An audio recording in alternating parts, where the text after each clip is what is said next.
បាទសួស្តីបងប្អូនបាទនេះពីក្បាលហ្នឹងខ្ញុំទម្លាក់ចូល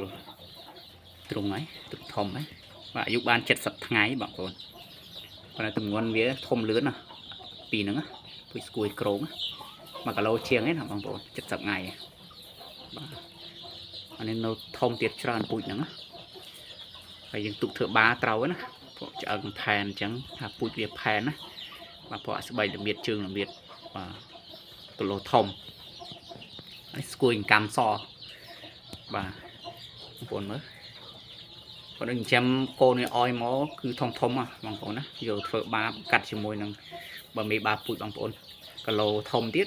កូននេះមកគឺដឹងអែមផែនមកបងប្អូនមើលរៀងគេបាទយ៉ាងម្នាក់ណាពីរនេះបាទទុកធ្វើពូជត្រូវបងប្អូនណាអត់ដែលឈឺសុខភាពល្អបងប្អូនតាំងពីតូចមកពីហ្នឹងណាបាទវាបាន70ថ្ងៃ1គីឡូជាងហើយបងប្អូនមើលផែនវាពោះស្អាតនៅខ្ចីមែនតើមកនេះប៉ុន្តែ1គីឡូជាងហើយយូរទុំ70ខែអត់70ថ្ងៃណាបាទអាចទុកធ្វើបាពូជបានពីហ្នឹងខ្ញុំថានឹងថែវាទុកធ្វើបាពូជខ្លួនឯងអានេះប៉ុន្តែបើសិនជាបងប្អូនដែលស្រឡាញ់ខ្វះបាពូជអីបងប្អូនអាចយកវាប៉ុណ្ណឹងទៅចិញ្ចឹមថែវាទៅដល់ពេលពេញរូបរាងវាធំពួកហ្នឹងណាបាទបងប្អូនថែឲ្យចំណីវាស៊ីដល់គឺ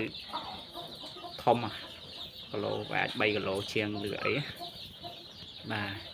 ទបងប្អូនមើលជើងវាជើងធំពួកស្បែកល្មៀតជើងល្មៀតបាទយើងរកប្រភេទហ្នឹងបងប្អូនណាបានយើងចិញ្ចឹមទៅវាឲ្យកូនមកគឺស្អាតណាស្អាតយ៉ាងម៉េចស្អាតទី1គឺសុខភាពល្អបាទស្បែកល្មៀតជើងល្មៀតសាច់លឿងហើយរោមចិត្តហើយគីឡូធំបាទពូជគេរើសបែបហ្នឹងបងប្អូនមិនចាស់ថាទុកផ្ដេសផ្ដាស់ទេបាទដូចអាបាខ្ញុំនេះអីឃើញទេបងប្អូនមើលរៀងវាសិតតែស្អាតណាបាទដល់ពេលកូននេះមកគឺនឹងអែមពេលវាឲ្យកូនមកបាទអញ្ចឹងអរគុណច្រើនបងប្អូនណាត្រូវការបាពូជបាទល្មមឬក៏ស្ទាវបងប្អូននឹងតាក់ទងមកខាងខ្ញុំណា